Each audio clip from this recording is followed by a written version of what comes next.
Timothy రాసిన పత్రిక 2వ అధ్యాయము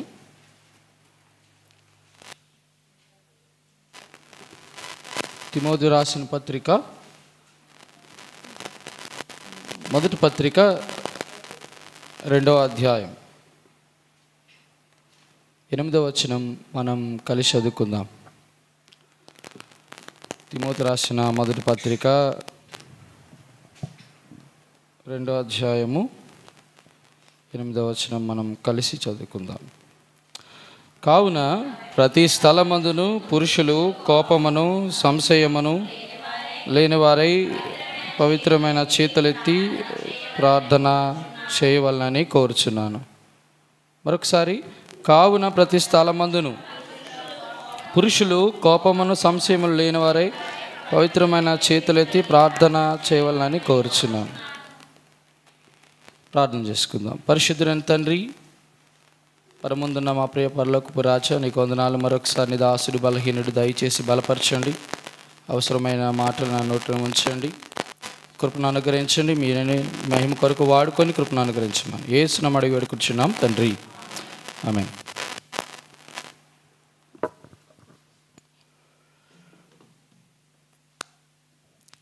కావున ప్రతి స్థలమందును పురుషులు కోపమును సంశయమును లేనివారై పవిత్రమైన చేతులెత్తి ప్రార్థన చేయవలనని కోరుచున్నాను. ఈ వాక్య భాగాన్ని ఒక 5 భాగాలుగా విభజిద్దాం.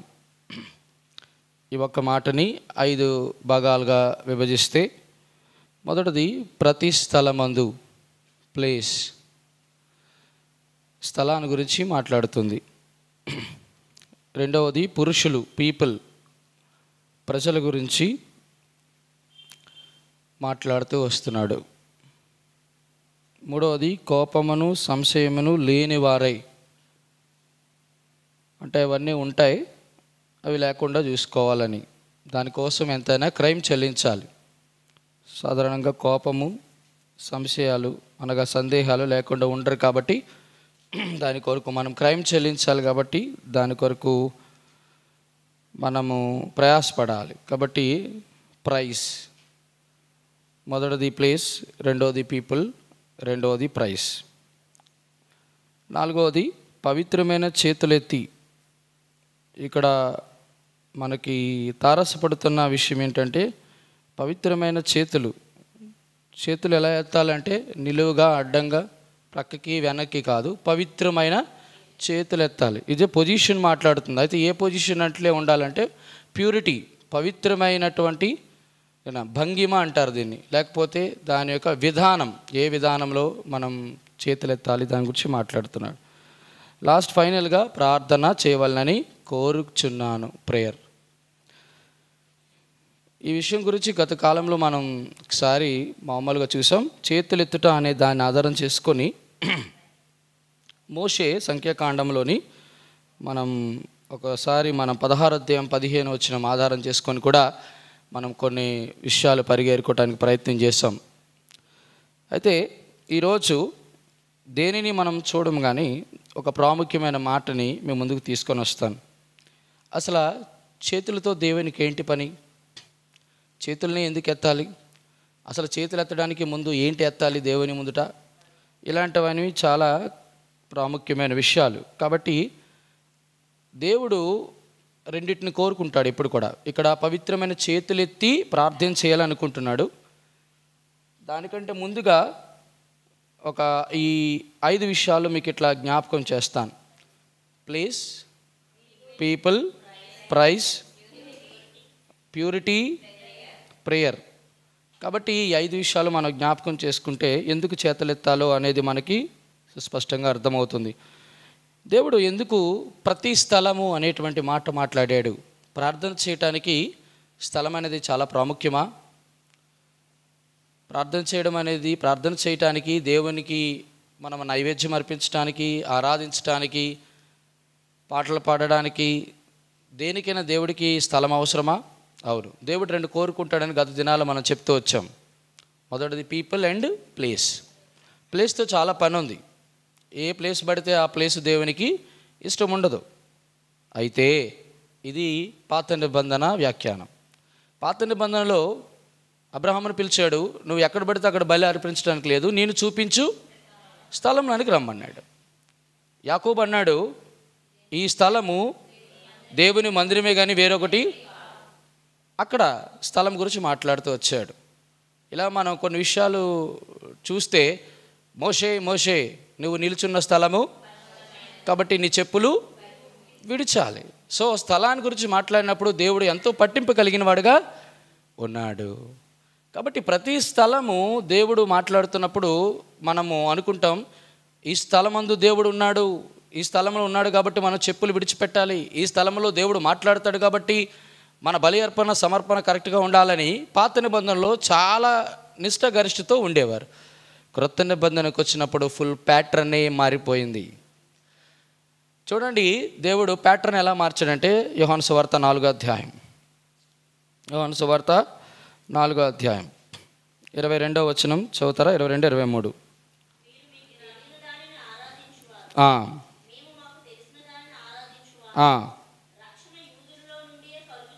21వ వచనం చెల్లి.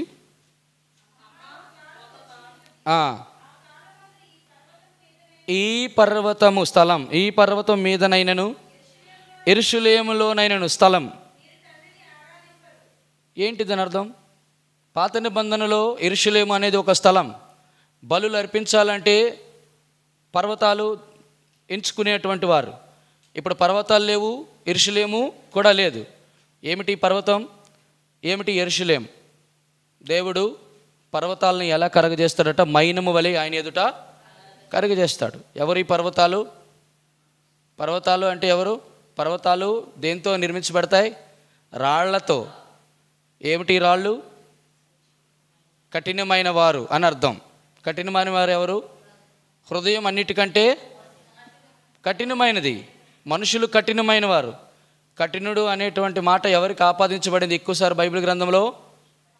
ఫరోకి. అంటే అర్థం ఏంటి?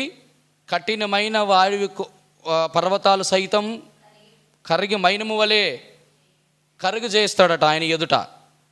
కాబట్టి దాన్ని కరిగించాలంటే ఏం కావాలా? కరిగించాలంటే ఏం కావాలా? దేనికైనా బంగారం కరిగించాలంటే ఏం కావాలా? రాళ్ళు కరిగించాలంటే అగ్ని, లోపల నుంచి అగ్ని రావాలి.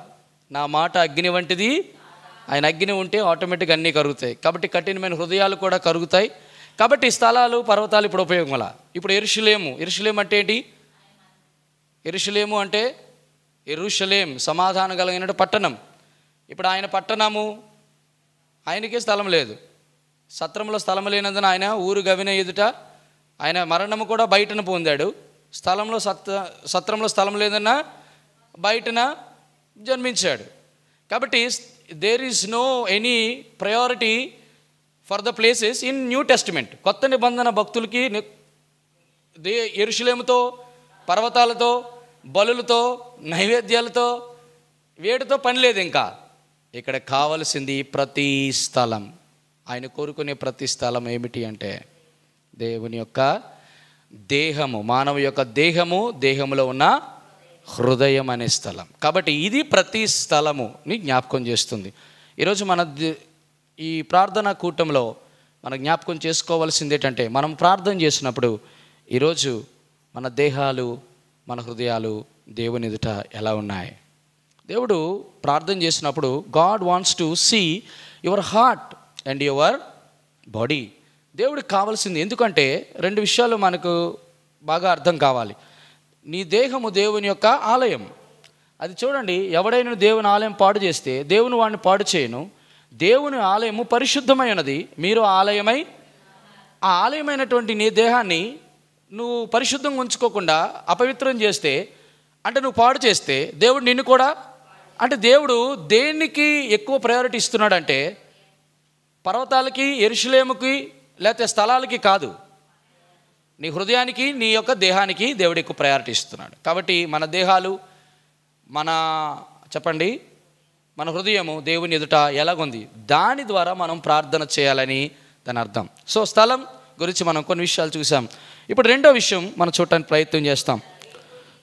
పురుషులు అంటే ఎవరో? ప్రజలు.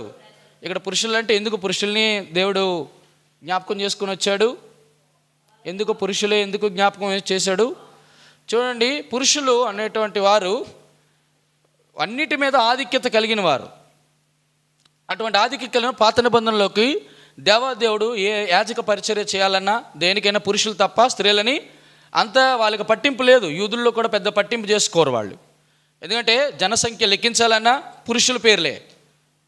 ఒక దేవుడు ఏదైనా అద్భుతం చేశాడన్నా అద్భుతంలో ఎంతమంది రొట్టెలు తిన్నారంటే వాళ్ళు పురుషులు 5,000 మంది అన్నారు. మేడగదిలో ప్రార్థన చేసిన వాళ్ళు కూడా పురుషుల సంఖ్యే. ఇప్పుడు చూడండి, ప్రతి దానికి పురుషులు.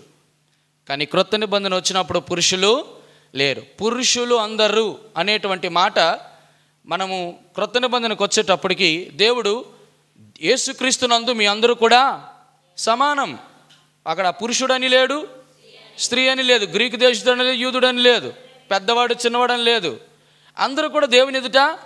ఇక్కడ విషయం ఏంటంటే కొంతమంది పురుషులు మేమే చేయాలి, స్త్రీలు చేయడానికి లేదు, పురుషులు మేమే మాట్లాడాలి, స్త్రీలు మాట్లాడడానికి లేదు. ఆధిక్యతలు అయితే డిఫరెంట్. కాబట్టి ప్రార్థన విషయంలో మాత్రం ప్రతి ఒక్కరూ సమానమని దేవుని యొక్క అభిష్టము.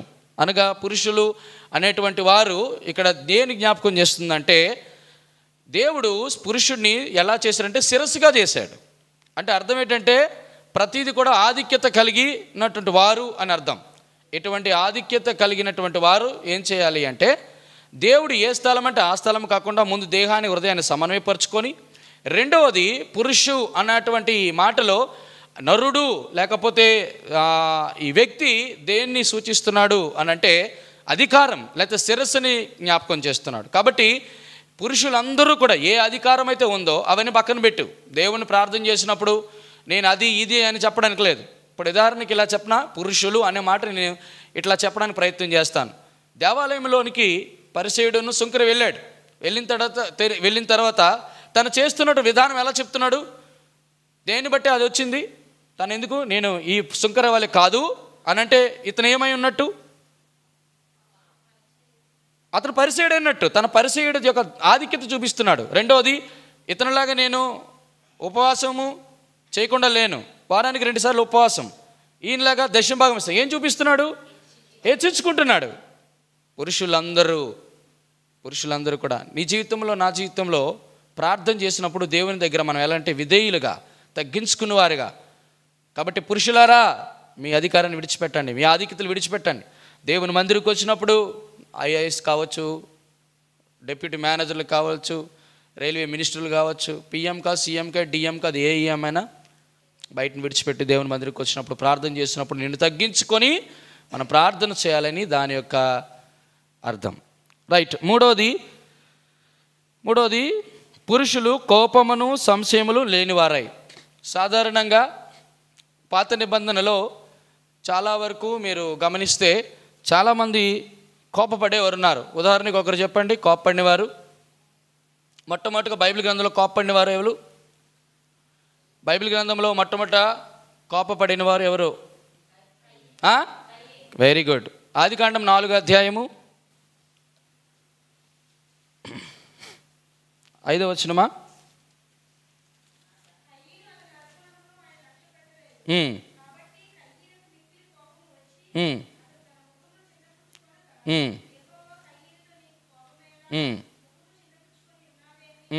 నువ్వు సత్క్రియ చేసినట్టు తల ఎత్తుకున్నవా? చాలు. ఇక్కడ చూడండి, ఎందుకు మిక్కిలి కోపం వచ్చింది కయ్యీనికి? కయ్యీనును అతని అర్పణను ఆయన కాబట్టి కయ్యీనుకు మిక్కిలి కోపం వచ్చి. మొట్టమొదటిగా మానవుడు ఎవరి మీద కోపపడినట్టుంది? దేవుని మీద కోపం. సాధారణంగా మనం యాకోబు పత్రికలో మనం చదువుతాం. ఏం చదువుతాం? యాకోబు రాసిన పత్రికలో చూడండి ఆ మాట. యాకోబు రాసిన పత్రిక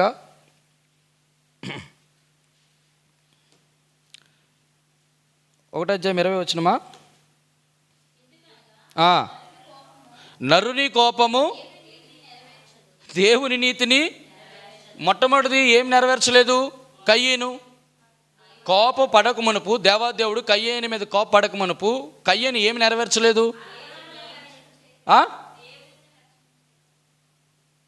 మరొకసారి చెప్తున్నాను, దేవాది దేవుడు కయ్యేనిని కోపపడడానికి ముందు అసలు కోపపడడానికి కారణం ఏంటి?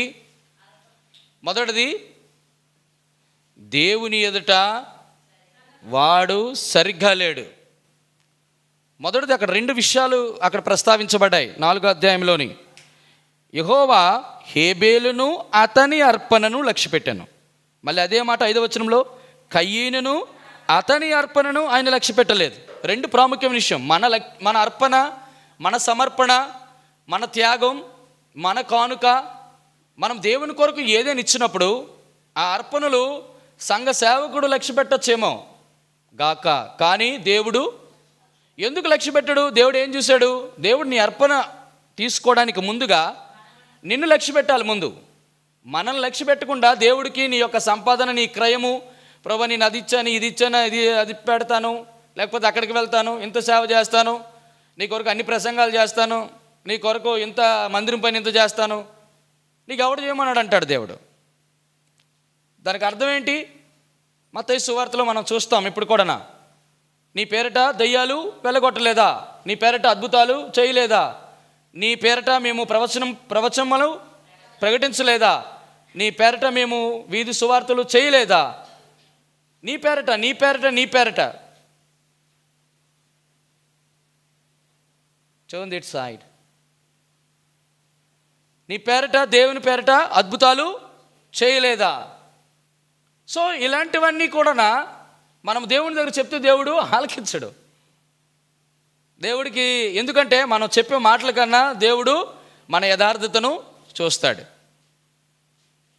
మనం ఇప్పుడు కూడా ఆరాధన చేసే వాళ్ళకి మొట్టమొదటిగా ఏంటంటే సత్యము, ఆత్మ, యథార్థత అనే 3 చాలా ప్రాముఖ్యం. సత్యము అంటే దేవుని వాక్యమే. వాక్యం ఏం చెప్తుందో దాని ప్రకారం చేసేవాడు ఆరాధిస్తే దేవుడు దాన్ని అంగీకరిస్తాడు. మనం అందరం ఆరాధన చేస్తాం. But as we are following according to the word of God, దేవుని ఆజ్ఞల ప్రకారం మనం దేవుని వాక్యానుసారంగా మనం నడిచినప్పుడు మనలో యథార్థత ఉంటుంది. మనలో యథార్థత లేకుండా, దేవుని యొక్క వాక్యం మనలో లేకుండా పరిశుద్ధాత్మ దేవుడు పనిచేయడు.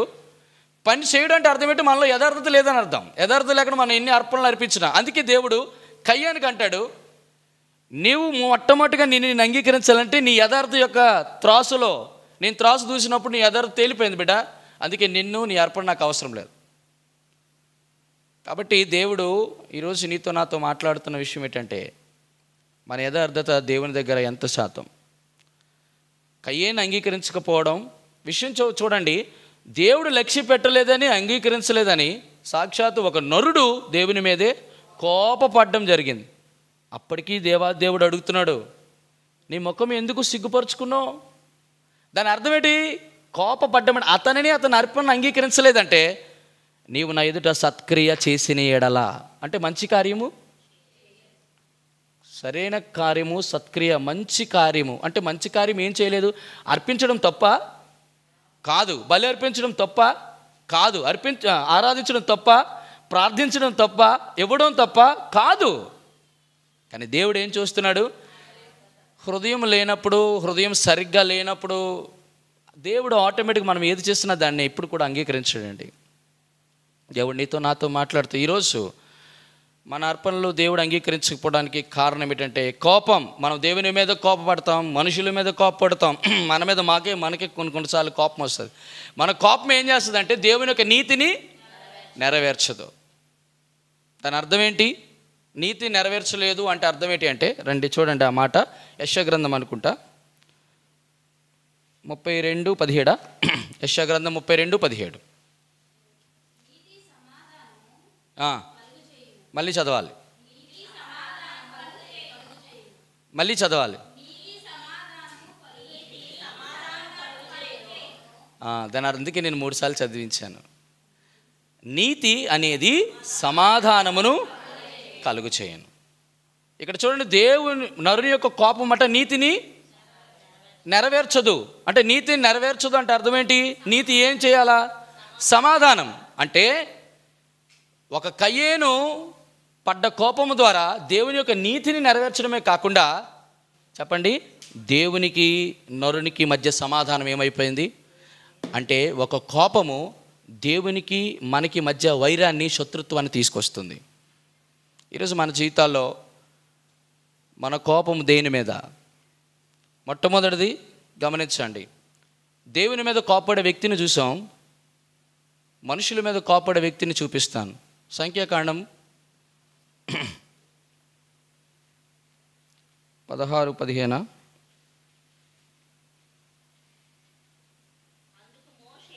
అందుకు మోషే ఎవరి మీదో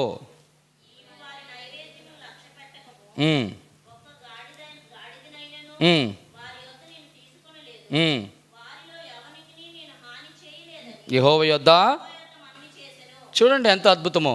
అందుకు మోషే మిక్కిలి కోపించి. మీరు ఊహిస్తారా ఈ మాట? 12:3 సంఖ్యాకాండం. వినెను, అంత సాత్వికుడైన వాడు భూమి మీద, మిక్కిలి సాత్వికుడైన దేవుని చేతే ఒక ప్రాముఖ్యమైనటువంటి మాట, లేకపోతే ఆయన చేత కితాబు పొందినవాడు ఎవరి మీద? ఇజ్రాయేల్ ప్రజల మీద కాదు. అక్కడ ఎవరి మీద? ఒక ముగ్గురు వచ్చారు. చూడండి 16:1-2. లేవికి మునుమనవుడును కహాతు మనవుడును ఇస్సాకు కుమారుడైన కొరాహు, రుబేనీయులలో ఏలియాబు కుమారులైన దాతాన్, అబీరాములను, ఓనును యోచించుకొని ఇజ్రాయేలులో పేరు పొందిన సభకుల సమాన ప్రజల 250 మంది మోషేకు ఎదురుగా లేచి, మోషే అహరోనులకు విరోధముగా పోగుబడి, మీతో మాకు ఈ సర్వ సమాజంలో ప్రతివాడును పరిశుద్ధుడే, యెహోవా వారి మధ్యనున్నాడు. యెహోవా సంగమ మీద మిమ్మల్ని మీరెలా హెచ్చించుకొనుచున్నారు అనగా. చూడండి ఈ మాట. ఏ సంఘం ఇది? అరణ్యంలోని సంఘం. సంఘంలోనే ఎవరున్నారు? కొరాహు ఉన్నారు, దాతాను, అబీరాములు ఉన్నారు, 250 మంది. వీళ్ళు ముగ్గురితో పాటు ఒక 250 మందిని పోగేసుకున్నారు. ఇప్పుడే కాదు, ఎప్పుడు కాదు, ఎక్కడైనా ఈ కేటగిరీలు ఉంటాయి. ఇప్పుడు కూడా మందిరాల్లో, సంఘాల్లో, ఎక్కడికైనా వీళ్ళు ఏం చేస్తారు? సాధారణంగా ఎవరి మీద కాదు, మోషే మీదనా, ఒక దేవుని మందిరాన్ని ప్రజలు నడిపించే నాయకుడి మీద, రెండోది దేవుని పరిచర్య చేస్తూనో యాజకత్వం చేస్తున్నటువంటి అహరోను మీద ఏం చేశారు? సనిగినారు. ఏమని సనిగారు? నువ్వే పరిశుద్ధుడువా? మేము పరిశుద్ధులం కాదా? నువ్వే దేవుని సేవ చేస్తున్నావా? మేము సేవ చేయట్లేదా? అరే నీకే వాక్యం చెప్పడం వచ్చా? మాకు వాక్యం చెప్పడం రాదా? అరే మీరే ఆరాధన చేస్తారా? మాకు ఆరాధన చేయడం రాదా? మీరే అన్నీ చేస్తారా? మేము చేయలేమా? మోషే మీద, అహరోను మీద తమ్మును తాము ఏం చేసుకున్నారు? హెచ్చించుకున్నారు. ఎంత సాత్వికుడు, భూమి మీద మిక్కిలి సాత్వికుడు. అటువంటి వాడికి కోపం రప్పించి ఏమన్నాడు తెలుసా? ఇజ్రాయేలుల మీద చెప్పండి. అందుకు మోషే మిక్కిలి కోపించి, నీవు వారి నైవేద్యమును లక్ష్య పెట్టడం అంటే అర్థం ఏంటో తెలుసా? నైవేద్యము దేనికి సూచన ఏంటో తెలుసా? 144 కీర్తన అనుకుంటా. చూడండి, కీర్తన గ్రంథం 144, 141:2, 141:2. నా ప్రార్థన ధూపము వలెను, నేను చేతులెత్తుట సాయంకాల నైవేద్యము వలె నీ దృష్టికి.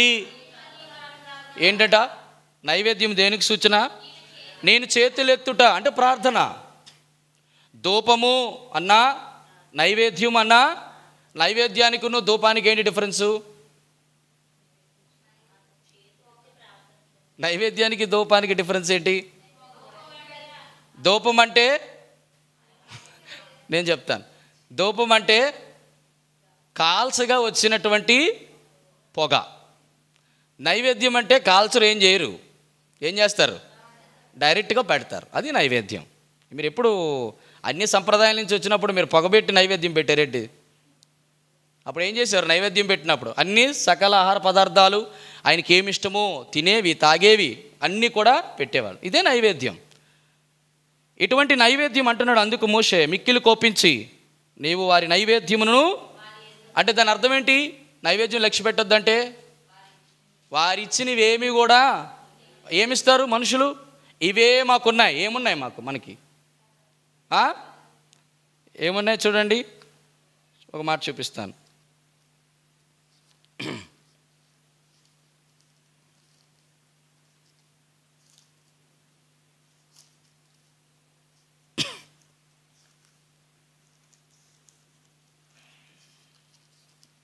హోషియా గ్రంథం ఆఖరి అధ్యాయం 14వ అధ్యాయం మొదటి 2వ వచనం. ఇశ్రాయేలీలు, నీ పాపం చేత నువ్వు కోలితో కనుక నీ దేవుడిని యెహోవా తట్టు తిరుగుము, మాటలు సిద్ధపరచుకొని యెహోవా యొద్ద తిరుగుడి. మీరు ఆయనతో చెప్పవలసినది ఏమనగా, మా పాపములన్నింటిని పరిహరింపము, ఎడ్లకు బదులుగా నీకు మా పెదవులను నర్పించుచున్నావు, నీవు అంగీకరింపదగినవి. మన దగ్గర ఏమున్నాయి ఇప్పుడు? పెదవులు అంటే ప్రార్థన, అవే మన దగ్గర ఉన్నాయి. దేవునికి అర్పించదు, అవే నైవేద్యం. ఇప్పుడు మోషే అంటున్నాడు, అయ్యా, ఏ ఇజ్రాయేల్ అయితే నువ్వు ఐగుప్తు దేశం నుంచి విడిపించావో వారు చేసిన నైవేద్యాలు దయచేసి మీరు ఇప్పుడు మీరు చెప్పండి, అంగీకరించొద్దంటే దేవుడు అంగీకరించడం మానేస్తాడా? చెప్పాలి, అంగీకరించదు. ఒక సేవకుడు విశ్వాసులు చేసిన ప్రార్థన, ప్రభా వీళ్ళు నైవేద్యాలు, వీళ్ళు ప్రార్థనలు దయచేసి అంగీకరించొద్దు అని ఒక సేవకుడు దేవుని ఎదుట చేస్తే అంగీకరిస్తాడా? అంగీకరించడా? చెప్పాలి చెప్పండి, చెప్తాడా చెప్పరా? అంగీకరిస్తాడా? అంగీకరించడా? చెప్పండి, రెండిట్లో ఏదో చెప్పండి. అంగీకరిస్తాడా? అంగీకరించడా? మీరు ఏదో ఒకటి చెప్పండి, ఏదో ఒకటి తెలుస్తుంది కదా. చెప్పినానా? అంగీకరిస్తారన్నవారు చేతులు ఎత్తండి, అంగీకరించడు అనేది చేతులు ఎత్తండి. పోనీ ఏది అంటే ఏదవుతుందేమో అని భయం, అంతేనా? ఇక్కడ ఒక మాట చాలా సుస్పష్టంగా రాయబడుతూ వచ్చింది, చూడండి. నీవు వారి నైవేద్యం లక్ష్య పెట్టకం అనే మాటకి వెనకాతల, ఒక్క గాడిదనైనను వారి యొద్ద నేను తీసుకొనలేదు, వారిలో ఎవనికి నేను హాని చేయలేదని యెహోవా యొద్ద. ఈ రెండు సేవకుడిలో ఉండాలి, ఈ రెండు సేవకుడిలో ఉండాలి. అప్పుడు దేవుని ఎదుట, అప్పుడు ప్రార్థన చేసినా కూడా నైవేద్యము అంగీకరించడు. ఒకవేళ సేవకుడు ఎన్నింటిలో లేడు అనుకో, అరే బాబు నీ గురించి నాకు తెలుసు, వాళ్ళ గురించి తెలుసు అంటాడు. కాబట్టి విశ్వాసులకు హాని చేయకుండా వాళ్ళ దగ్గర గాడిదనైనను వారి యొద్ద నేను ఒక్క గాడిదనైనను అంటే దాని అర్థం ఏంటంటే వాళ్ళ యొక్క స్వాస్థ్యాన్ని, వాళ్ళ యొక్క ధనాన్ని, వాళ్ళ యొక్క ద్రవ్యాన్ని తన స్వంత ఖర్చులకి, సొంత ఇష్టాలకి వాడుకునేటువంటి, ఇష్టానుసారంగా ఖర్చు పెట్టి ఇష్టానుసారంగా చేసేవాడి ఎవరైనా ఒకవేళ ఆ సేవకుడు మనవి చేస్తే వినగాక వినడు. ఎందుకు ఈ మాట చెప్తున్నాను? కోపము అనే మాట గురించి నేను ఇవన్నీ విషయాలు చెప్తున్నాను. సో మోషే ఆ ఇజ్రాయెల్ మీద కోపపడడం రైటా రాంగా? ఇప్పుడు చెప్పండి, ఏమా రైటా రాంగా? కాబట్టి ప్రియ దైవ జనాంగమా, ఒక సేవకుని గురించి మనం తప్పులుగా మాట్లాడినప్పుడు ముందు వెనకతలు మనం అన్ని చూసుకొని మాట్లాడాలి. దేవుడు తీర్పు తీరుస్తాడు. నేను ఒక మాట చెప్పనా, సేవకుడు అనేవాడు రెండింతల ఘనతకు ఎప్పుడు పాత్రుడే, అట్ ద సేమ్ టైం రెండింతల శిక్షకు కూడా. మరీ కఠినమైన తీర్పు అంట. ఆ తీర్పు విశ్వాసులకు ఉండదు బహుశా. అక్కడ అంటాడు, కోరాహు, అభిరాము, దాతాను నాకు కూడా యాజకత్వ పరిచర్య కావాలంటున్నారు వాళ్ళు. సంఖ్యాకాండం 16వ అధ్యాయం 10వ వచనం. ఆయన నిన్నును నీతో లేవీలని నీ గోత్రపు వారిని అందరినీ చేర్చుకును కదా, మీరు యాజకత్వము కూడా కోరుచున్నారు, ఇందు నిమిత్తము నీవు నీ సమస్త సమాజమును యెహోవాకు విరోధముగా పోగై ఉన్నారు. ఎంత దారుణమైన విషయం. ఏం కోరుకున్నారు వాళ్ళు? యాజకత్వ పరిచర్య అంటే ఎక్కడ? ఆవరణములోని లేవీలే చేయాలి, పరిశుద్ధ స్థలంలో యాజకులే చేయాలి, అతి పరిశుద్ధ స్థలంలో ప్రధాన యాజకుడే చేయాలి. మేము లేవీయులము, మేము అర్హులమే, లేవీయులు అందరూ అర్హులే యాజకత్వం చేయడానికి. కానీ అందరు లేవీయులు పరిశుద్ధ స్థలంలో పనిచేయడానికి లేదు. నువ్వు కోరుకుంటే వచ్చేది కాదు పరిచర్య, దేవుడు నీకు అప్పగిస్తే తీసుకునేదే పరిచర్య. అటువంటి వారి మధ్య వాళ్ళు ఏమంటున్నారు, లేవీలందరూ కొంటారు, నువ్వే పరిశుద్ధుడువా? కాదు. ప్రేమ వల్లరా, కోపము మోషే మీద, కయ్యేనేమో దేవుడి మీద కోపపడినాడు. చెప్పండి, మోషే దైవజనుడు ఇశ్రాయేలు ప్రజల మీద అన్నాడు. కారణాలు రెండు. మొదటిది సత్క్రియ చేయలేదు కయ్యేను, ఇక్కడ దేవుని ఎదుట యథార్థంగా ఉన్నా. చూడండి, రెండు విషయాలు కూడా చాలా ప్రాముఖ్యం. కాబట్టి మన జీవితంలో ఎదుటివారి మీద కోపపడినప్పుడు కానీ, అసలు కోపపడడం అనేదే చాలా ఇది, అందుకే అంటారు కోపపడుడు కానీ ఎక్కడుంది? ఎఫెసీయులకు రాసిన పత్రిక 4:26. ఎఫెసీ పత్రిక 4:26. కోపపడుడు కానీ పాపం చేయొద్దు, సూర్యుడు అస్తమించు వరకు నీ కోపము ఉండకూడదు. ఏంటి దాని అర్థం చెప్పండి? అంటే దాని అర్థం ఏంటి? కోపపడుడు కానీ పాపము ఎప్పుడు పాపం అవుతుంది చెప్పండి? ఇప్పుడు హస్తమయము లోపు కానీ దేవునితో కానీ నువ్వు ఏ వ్యక్తితోనైతే మనం తప్పుగా మాట్లాడినా, కోపముగా మాట్లాడినా, తెలియకుండా మాట్లాడినా, తీర్పు తీర్చినా, అది దేవుడు లెక్కలో తీసుకొని బై ఈవినింగ్ కల్లా, అట్ ద ఈవినింగ్, ప్రభా క్షమించు ప్రభా, ఆ సేవకుడి గురించి నేను తప్పుగా మాట్లాడాను, ఇగో ప్రభా ఈ చెల్లి గురించి నేను తప్పుగా మాట్లాడాను, ఇగో ప్రభా నేను అలాగ కానీ సమాధానం పడకపోతే ఏమవుతుందట? దేవుడు నిన్ను పాపిగా, పాపము చేసిన వాడిగా దానిగా ఎంచుతాడు. దాన్ని బట్టి ఏమవుతుంది? దేవుని యొక్క నీతిని నీ జీవితంలో నెరవేర్చలేదు. దేవుని నీతిని ఎప్పుడైతే నెరవేర్చలేదో దేవునికి నీకు మధ్య ఏమొచ్చింది? అడ్డంకి వచ్చింది, శత్రుత్వం వచ్చింది. వ్యభిచారులారా, ఈ లోక స్నేహము చూడండి, దేవునితో స్నేహము లేకుండా ఉన్న వాళ్ళందరూ కూడా వ్యభిచారం అంటే అపవిత్రులని అర్థం. అంటే అర్థం ఏంటి? లోకము దేవుడికి ఇష్టం ఉండదు. దేవుడు లోకమును దేనిని కూడా ప్రేమించదు. ఇది ఆజ్ఞ. ఆజ్ఞ అతిక్రమం చేసినవాడు పాపం చేసినవాడు. కాబట్టి మన జీవితంలో మనం ఏదైనా ఎవరి మీద కోప్పడినప్పుడు, ప్రభా నీతో సమాధానం మాకు కావాలి, ప్రజలతో సమాధానం కావాలి, విశ్వాసులతో సమాధానం కావాలి. ఇది 2. మూడోది మత్తయి సువార్త 6వ అధ్యాయం.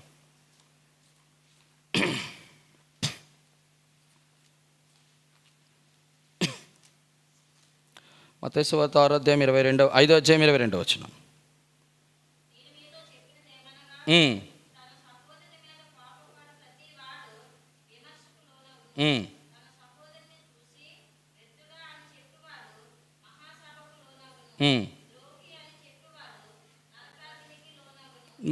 మూడు సందర్భాలు నేను ఒకటి చెప్పడానికి ప్రయత్నం చేస్తాను. తన సహోదరుని మీద కోపపడు ప్రతివాడు, దట్ ఈస్ ద ఫైనల్. తన సహోదరుడి మీద, తన సహోదరి మీద మనం ఏ రోజైనా కోపపడితే ఖచ్చితంగా దేవుడు విమర్శకు దాన్ని తీసుకొస్తాడు. విమర్శ అంటే అర్థం ఏంటంటే ఎందుకు కోపడ్డావు అని అడుగుతాడు దేవుడు. ఎక్కడ విమర్శ స్థానం ఎక్కడుంది? విమర్శన స్థానం ఎక్కడుంది?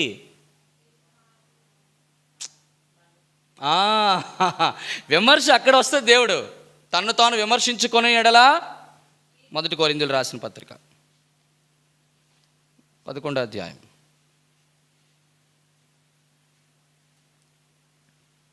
31వ వచనం. అయితే మనలను మనమే విమర్శించుకొనిన ఎడల, so that is the very important. దేవుని బల్ల మనకి ఇచ్చినాడు. మన గత టైంలో ఎవరి మీదైనా తప్పుగా మాట్లాడినా కూడా you have to take back.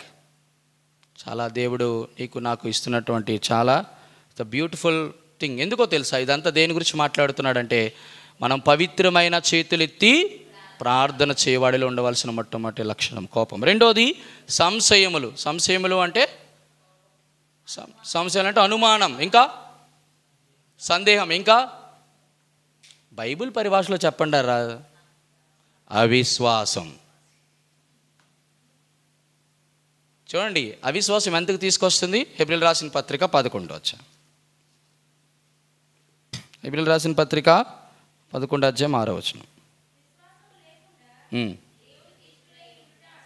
అంటే విశ్వాసం లేకుండా అంటే అవిశ్వాసులు దేవునికి ఎలాంటి వారు?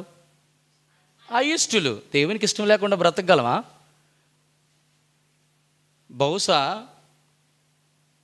పిల్లలు తల్లిదండ్రులకు ఇష్టలుగా ఉండొచ్చు, భార్య భర్తకి ఇష్టరాలుగా ఉండొచ్చు, ప్రియుడు ప్రియురాలకి ఇష్టరాలుగా ఉండొచ్చు, విశ్వాసులు సేవకుడికి ఇష్టరాలుగా ఉండొచ్చు, దాసులు యజమానులకి ఇష్టంగా ఉండొచ్చు, కుమారుడు తండ్రికి ఇష్టంగా ఉండొచ్చు. కానీ దేవునికి ఇష్టంగా లేకపోతే ఇన్ని ఇష్టాలు కూడా పక్కన పెట్టి బలిపీఠం మీద తగలబెట్టాలి. సో మన జీవితాల్లో అవిశ్వాసం అనేది ఎక్కడికి తీసుకెళ్తుందంటే, దేవా నేను నీకు ఇష్టంగా ఉన్నానా లేదా? ఒక అవిశ్వాసం ఏమైపోయింది, దానిలో ఉన్న వచ్చేటువంటి ప్రమాదాలు, పెను ప్రమాదాలు చాలా దారుణమైనవి. ఒక అవిశ్వాసము ఏం చేసింది? హెబ్రీయులకు రాసిన పత్రిక 3వ అధ్యాయం, హెబ్రీయులకు రాసిన పత్రిక 3వ అధ్యాయం 12వ వచనం.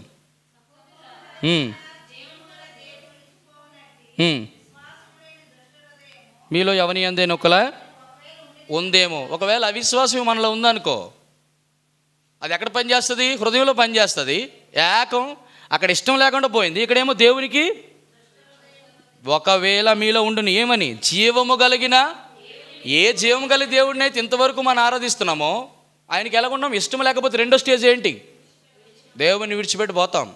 దేవుని విడిచిపెట్టి వెళ్ళిపోతే 1 కొరింథీయులకు రాసిన పత్రిక 10వ అధ్యాయం 5వ వచనం. 1 కొరింథీ 10:5. అయితే ఎక్కువ మంది దేవునికి ఇష్టలుగా ఉండకపోయిరి గనుక అరణ్యములో థర్డ్ శిక్ష. మొదటిది ఏంటి? దేవునికి అయిష్టులుగా మారిపోతుంది. దేవుడు ఇష్టలుగా ఉండలేదంటే దేవుడు వారిని చూసి ఏమనుకుంటాడు? అసహ్యులు. దేవుని దృష్టిలో మనం అసహ్యులుగా మారిపోతాం. ఇలాంటి వాడేంటి అని. రెండోది ఏంటి? దేవునినే విడిచిపెట్టేస్తాం. దేవుడు నిన్ను విడిచిపెడతాడు ముందు, మనం విడిచిపెట్టడం కాదు, దేవుడే విడిచిపెట్టేస్తాడు. ఒకవేళ దేవుడు విడిచిపెడితే అది ఫైనల్ స్టేజ్. దానికి దీనికి మధ్య చిన్న 3 కంక్లూషన్స్ ఉన్నాయి. మొదటిది, దేవుడు అపవిత్రతకు అప్పచెప్తాడు. రెండోది, భ్రష్టు మనసుకు అప్పచెప్తాడు. మూడోది, అయిపోయింది. At the last final time ఏమైపోతాడు? ఎందుకు ఈ జీవితం అనుకొని అరణ్యంలో ఎలాగైతే చనిపోయారో అలాగా చనిపోతారు. సో ఎంత ప్రాబ్లం ఉందో చూడండి. ప్రతి స్థలమందును పురుషులు కోపమును సంశయములను మాని దాని కొరకు క్రయం చెల్లించాలని దాని అర్థం. ప్రైస్ మొదటిది ఏంటో తెలుసా? ప్రభువా ఎవరి మీద కోపం ఉంటే నన్ను క్షమించండి. ప్రభువా అవిశ్వాసం ఉంటే నన్ను క్షమించండి. కోపం పడడం వల్ల నీతి నెరవేర్చలేం. నీతి లేకపోతే సమాధానం రాదు. కయ్యేను తప్పుగా నీ మీద కోపడినాడు. ఒకవేళ నీ మీద కోపం ఉందేమో, నువ్వు నాకు ఇది ఇవ్వలేదు, నేను చేసినవన్నీ కరెక్ట్గా చేసినా కూడా ఎందుకు కోపడుతున్నా తెలుసుకోలేక మీ మీద కోపడుతున్నానేమో, సనుక్కుంటున్నానేమో. ప్రభా దైవజనుల మీద సనుక్కుంటున్నా, నా సహోదరుడి మీద కోపడుతున్నానేమో. మనం దేవుని ఎదుట ఒక్కసారి పరీక్షించుకుందాం. తర్వాత సందేహ అనుమానాలు వాటిని కూడా విడిచిపెడతాం. విడిచిపెట్టి ఎప్పుడైతే ఈ ప్రైస్ చెల్లించమో then automatic the purity will comes. పరిశుద్ధత కొరకు ప్రాకులాడతాం. ఎందుకు? పాపాన్ని ఒప్పేసుకున్నాం, పాపం వద్దనుకున్నాం, అది దూరంగా చేయమనుకున్నాం. కాబట్టి ఇప్పుడు దేని దగ్గరికి వచ్చాం? పవిత్రమైన చేతులు. చేతులు ఏం జ్ఞాపకం చేస్తాయి? కార్యాలు, పనులు. చేతులు మూడు ఎప్పుడు కూడా జ్ఞాపకం చేస్తాయి. లైఫ్లో ఫస్ట్ టైము, లైఫ్లో అంటున్నాను, చేతులు 3 ప్రాముఖ్యమైన ఎప్పుడు విషయాలు గుర్తు చేస్తాయి. మొదటిది పని, రెండవది ప్రార్థన, మూడవది ప్రకటన. ఈ 3 చాలా ప్రాముఖ్యం. చేతులు ఏం జ్ఞాపకం చేస్తాయి? మొదటిది పని. చూడండి, ఈ మాట జ్ఞాపకం చేద్దాం. ఏం పని జ్ఞాపకం చేస్తామంటే ఫిలిప్పీయులకు రాసిన పత్రిక 2:16. ఫిలిప్పీయులకు రాసిన పత్రిక 2వ అధ్యాయం 16వ వచనం. అట్టి జనం మధ్యను చేత పట్టుకొని చాలు. ఏం పట్టుకున్నాం చేతులతో? ఏ వాక్యం పట్టుకున్నాం? జీవించే వాక్యం, జీవింపజేసే వాక్యాన్ని మన చేతులతో పట్టుకుంటున్నాం. అంటే చేతులు ఏం చేస్తున్నాయి? పట్టుకొని ఏం చేస్తున్నాం? వారి మధ్య వెలుగు, జ్యోతి ఏం చేస్తుంది? వెలిగిస్తుంది. అంటే అర్థం ఏంటి? ఎలా వెలిగిస్తుంది? ఉత్తుగా వెలుగుతుందా? ఏ మిగతా దీపాలు ఏవో నీ దగ్గర ఆరిపోయినవన్నీ కూడా మన దగ్గరికి రావు. జ్యోతే ఏం వెళ్ళాలి? మిగతా దీపాలు వెలిగించడానికి వెళ్ళాలి. అంటే ఏం చేస్తుంది? ఎవరు ఈ ఆరిపోయిన జ్యోతులు? దేవుడిని నమ్మరు వారు. వెలిగింపబడిన జ్యోతి ఎవరు? జీవవాక్యం చేత పట్టుకున్న వాళ్ళు. నీలో జీవం ఉంది, ఒక్కసారి మనం వెలిగించడానికి వెళ్ళావు, వెంటనే వారిలో జీవం ప్రసరించింది. ఆటోమేటిక్గా చచ్చిపోయిన వ్యక్తి లేచాడు, చూశాడు, ఇప్పుడు వెలుగు వచ్చింది తనలో. కాబట్టి ఇక్కడ ఏం జ్ఞాపకం చేయబడుతుంది అంటే పవిత్రమైన చేతులు ఎత్తడం, లేకపోతే పవిత్రత, లేకపోతే చేతులు పనిని ఏం జ్ఞాపకం చేస్తున్నాయంటే మొట్టమొదటిగా మనము ఎదుటి వారికి ప్రకటించేవారిగా ఉంటున్నాం. అంటే దాని అర్థం ఏంటంటే సాక్ష్యానికి జ్ఞాపకం. వెలుగు ఏం చేస్తుంది? ప్రకటిస్తుంది, ఇదిగో నేను వెలుగుని, ఇదిగో నా దగ్గరికి వస్తే నేను వెలిగించబడతావు, దేవుని దగ్గరికి వస్తే వెలిగించబడతావు. అంటే దాని అర్థం ఏంటంటే వెలుగు ఎప్పుడు కూడా సాక్ష్యం ఇస్తుంది. ఇగో వెలిగించబడిన వారు ప్రకాశిస్తుంది, ప్రూఫ్ అనమాట వెలుగు అంటే. రెండోది కీర్తన గ్రంథం 28:2. త్వర చదవండి, సమయం అయిపోతుంది. కీర్తన గ్రంథం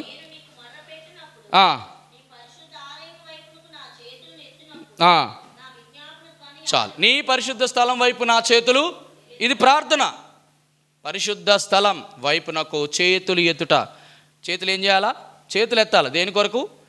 విజ్ఞాపన, ప్రార్థన చేయడకు. ఎటువైపు? ప్రార్థన, పరిశుద్ధ స్థలం లేకపోతే పరిశుద్ధ ఆలయం వైపు మన చేతులు ఎత్తి ప్రార్థన చేయటం ఏం జ్ఞాపకం చేస్తుంది? ప్రార్థన. మూడోది ఏం జ్ఞాపకం చేస్తుంది? పని. పని చూడండి, సామెత గ్రంథం ప్రసంగి 9:10. ప్రసంగి 9:10. ప్రసంగి 9:10. ఏ పని అయినను శక్తి లోపం లేకుండా. ఎందుకు? ఏ పని గురించి మాట్లాడుతున్నాడు? భౌతికమైన పనేనా శక్తి లోపం ఉండకూడదు? దేవుని పని ఇంకా శక్తి లోపం లేకుండా ఉండాలా? ఉండకూడదా? కాబట్టి దేవుడు మనకి ఏ పని ఇచ్చినా, చిన్న పని ఇచ్చినా కూడా దేవుని మందిరంలో శక్తి లోపం లేకుండా చేయాలి. శక్తి లోపం అంటే అర్థం ఏంటి? బలము లేదు అని అర్థం. బలం ఎందుకు లేదు చెప్పండి? బలం ఎందుకు లేదు? రండి, సామెతల గ్రంథం 31:17. సామెతల గ్రంథం 31:17. ఆమె నడికట్టు చేత నడుమును బలపరుచుకొని. చేతులతో బలంగా పనిచేయాలంటే ముందు నడుము ఎలాగుండాలి చెప్పండి? నడుము ఎలాగుండాలి? నడుము బలంగా ఉండాలి. నడుము బలంగా ఉండాలంటే ఏం కావాలి? నడికట్టు ఉండాలి. నడికట్టు ఏంటి? అది సత్యమను దట్టి, అదే నడికట్టు. దట్టి అంటే నడికట్టు అన్న బెల్ట్ అని అర్థం. ఏంటి నడికట్టు? సత్యం అంటే వాక్యం. వాక్యం చేత మనం బలపరచబడాలి. వాక్యం చేత బలపరచబడితే ఆటోమేటిక్గా మనకి బలం వస్తుంది. దేని కొరకు చెప్పాను? దేవుని యొక్క పని. దేని కొరకు? వాక్యమే బలం ఇస్తుందండి. వాక్యము జీవాహారం. ఏ ఆహారము? బాడీకి కావాల్సింది కాదు. నీకు దేవుని వాక్యం. మనిషి రొట్టె వల్ల కాదు, దేవుని. అంటే దాని అర్థం ఏంటి తెలుసా? ఒక మాట, 40 రోజులు భోజనం లేకుండా సేనాయి పర్వతం దగ్గర దేవునితో గడిపితే 40 రోజులు చెప్పండి తిన్నా కూడా వెలుగు, హ్యాండ్సమ్నెస్, ఆ గ్లో రాలేనిది దేవుని యొక్క సన్నిధిలో గడిపితే, దేవుని వాక్యముతో గడిపితే ఆటోమేటిక్గా ఇట్స్ అ క్లియర్ ప్రూఫ్ అన్నమాట. వాడిపోం, నీరసిల్లిపోం, బలహీనలం కాదు. కాబట్టి దేవాదేవుడు నీకు నాకు ఇస్తున్నటువంటి ఒక హెచ్చరిక ఏంటంటే, మన చేతులు పని చేయటానికి, ప్రార్థించడానికి, ప్రకటన చేయడానికి మనం ఉపయోగించాలని అర్థం. అయితే ఈ 3 ఉపయోగించాలంటే పవిత్రత చాలా ప్రాముఖ్యం. పవిత్రత ఎలాగొస్తుంది? యాకోబు రాసిన పత్రిక 4:8. 4:8. యాకోబు 4:8 వచ్చును. పాపులారా, చేతులు ఏం చేయాలా? శుభ్రం చేస్తే ఏం కావాలా? శుభ్రం చేసుకోవడానికి 2 కావాలి చెప్పండి. మొదట నీళ్ళు కావాలా? 2 చెప్పండి. సబ్బు కావాలా? దానికి అంత ఆలోచిస్తున్నాం. నీళ్ళు ఉన్నాయి, మరి సబ్బు? నీళ్ళేంటి? దేవుని వాక్యం. మరి సబ్బు ఏంటి?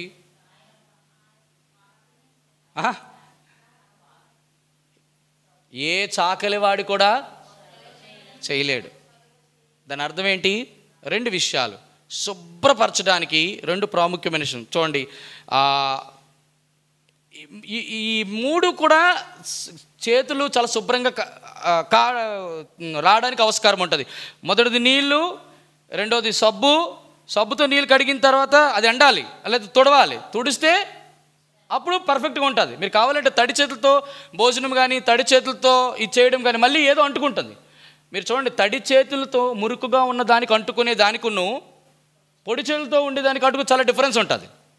కాబట్టి తడి చేతులతో నువ్వు కడుక్కొని తడి చేతులతో ఉంటే ఆటోమేటిక్గా నీకు మళ్ళీ త్వరగా అట్రాక్ట్ అవుతాం. కానీ పొడి అయితే ఇక్కడ 3 ప్రాముఖ్యమైన విషయాలు జ్ఞాపకం చేసుకోవాలి.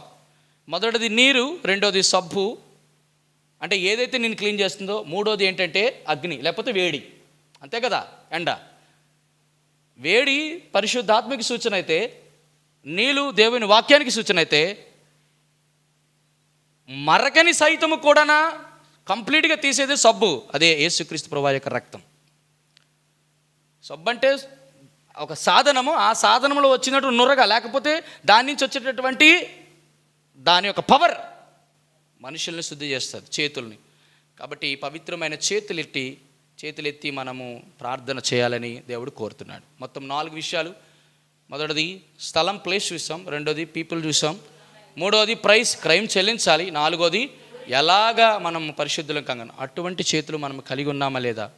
ఒకవేళ కలిగి లేకపోతే, ప్రభా దాని కొరకు నేను క్రైమ్ చెల్లించాలి, మాకు స్థలాలతో పురుషులతో ఆధిక్యతలతో పని లేదు, కావాల్సింది ఏంటంటే మనం క్రైమ్ చెల్లించాలి. రెండోది పరిశుద్ధత కలిగి మనం చేతులెత్తి ప్రభువునికి ప్రార్థన చేయాలి. అటువంటి ప్రార్థన దేవుడు అంటున్నాడు, నిశ్చయముగా నువ్వు ప్రార్థన. చూడండి, ఆ మాట చూసి నేను ముగిస్తాను. రండి, కీర్తన గ్రంథం 63:6. కీర్తన గ్రంథం 63:6. కాగా